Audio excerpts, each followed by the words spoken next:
Over at Benetton, the man who was supposed to have been the team's new leader in its post-Michael Schumacher era was off to a rough start, with rumours already circulating that Jean Alesi was under pressure to keep his drive. Alesi was fourth in the championship behind the two Williams drivers and Schumacher's Ferrari, and he picked up a couple of podiums in Brazil and Argentina, but he'd had a rough couple of races at the Nürburgring and Imola since then. Team boss Flavio Briatore denied reports that he'd been looking into signing Eddie Irvine from Ferrari, Jos Verstappen from Arrows, or Heinz-Harald Frentzen from Sauber. And in Monaco, he clarified that Alesi and Berger were going to be with Benetton for 2 years as planned. Alesi gave an interview to Tony Dodgins in Autosport, where he complained that the Benetton was nervous to drive. And when he was asked to compare the atmosphere of the team to Ferrari, he said it was different and he didn't want to elaborate. Ed, was it a bit extreme for Alesi's future to be in the spotlight after just a handful of races with Benetton?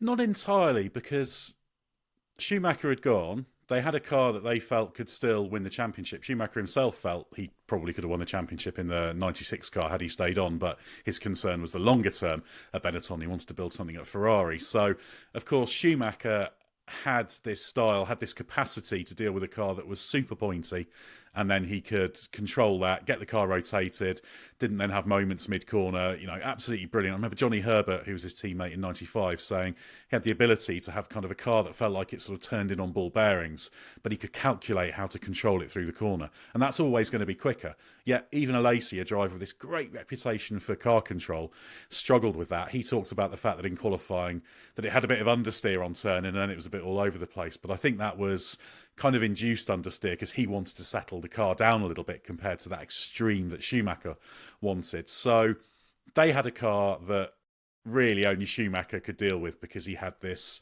window that could put it into a place that was very difficult but very, very fast, and Alesi and Berger ultimately couldn't do it. Now, they were pretty much lumbered with them, but they paid quite a lot of money for these two drivers to be the replacements, and they were not delivering. So it doesn't surprise me there was pressure on. I mean, it might be a little bit extreme to be looking around for alternatives, but then again, this is Flavio Briatore, isn't it? So that's to be expected.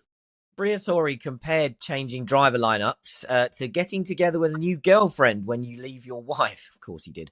Saying it's a shock for the first few weeks and it takes time.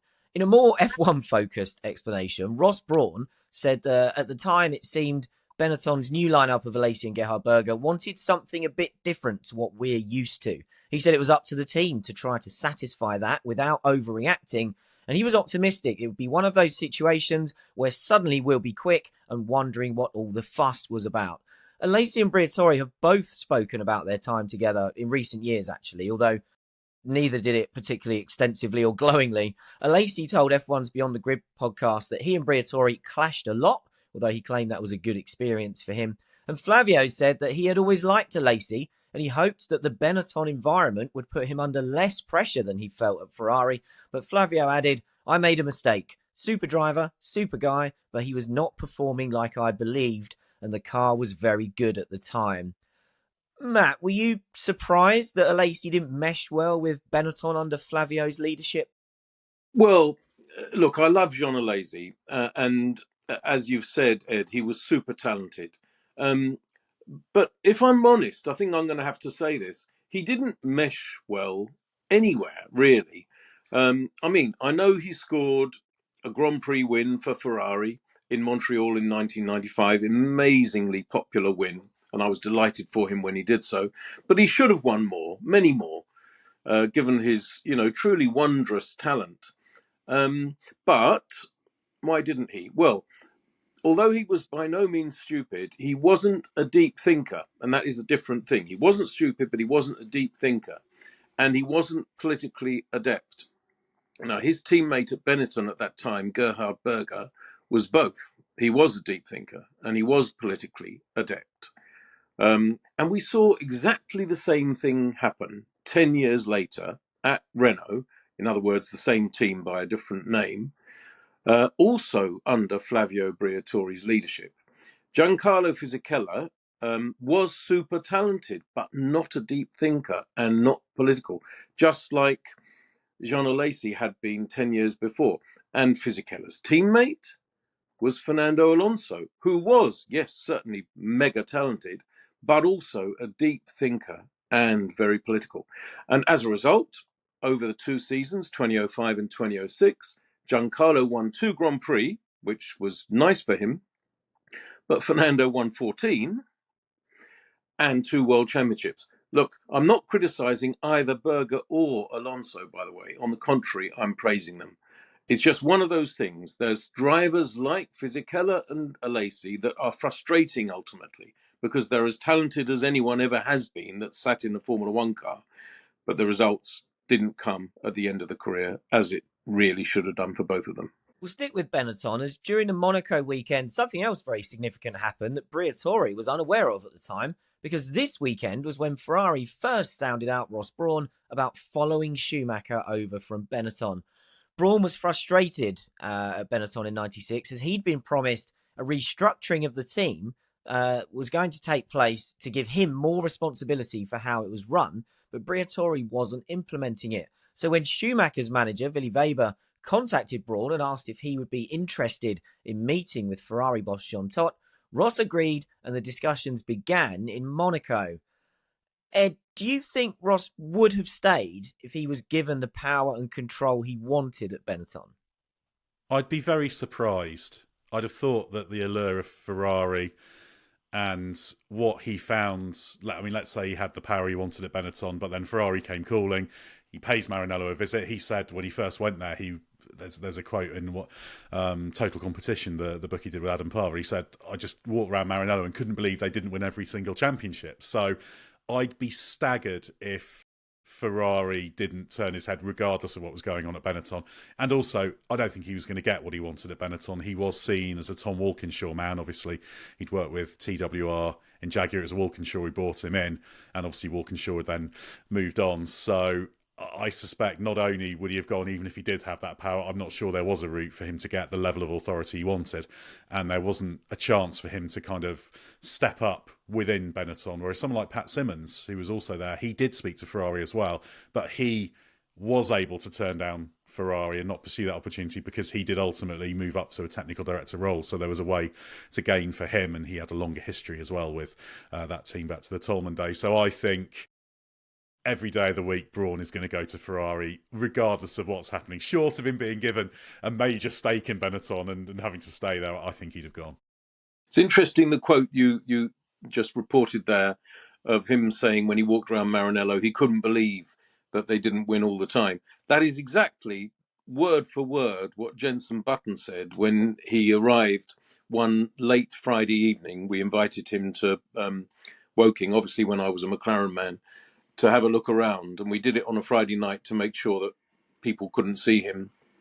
And he walked around and he went, how come you don't win everything? Exactly the same thing. And that tallies with the fact that deal happened very quickly after he'd had the tour, didn't it? It didn't take long to convince him. No, exactly. I mean, that was part of the whole glory of the McLaren Technology Centre, as Ron Dennis.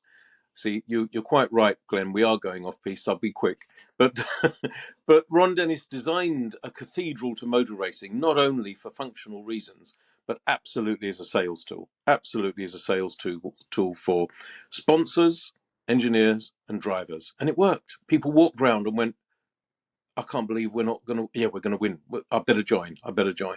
One of the reasons the Schumacher camp instigated discussions between Ferrari and Brawn was because Michael wasn't getting on with Ferrari's current technical chief, John Barnard.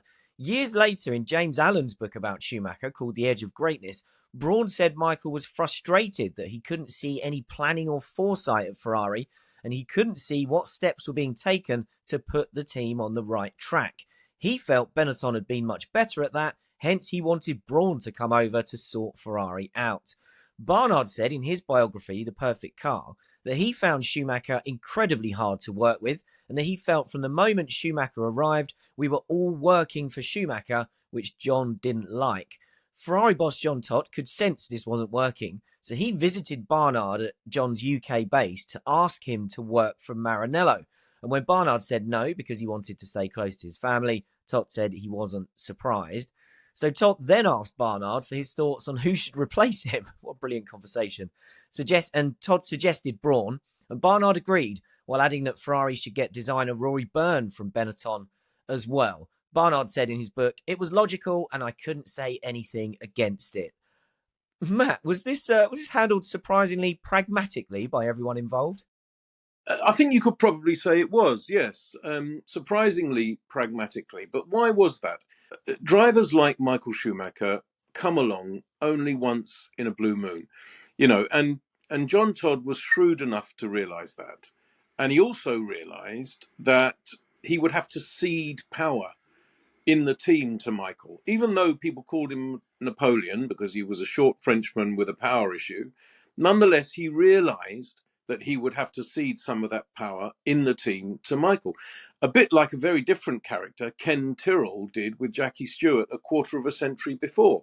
Ken and Jackie ran Tyrrell together, and Jean and Michael ran Ferrari together, and eventually Jean, Ross and Michael ran Ferrari together.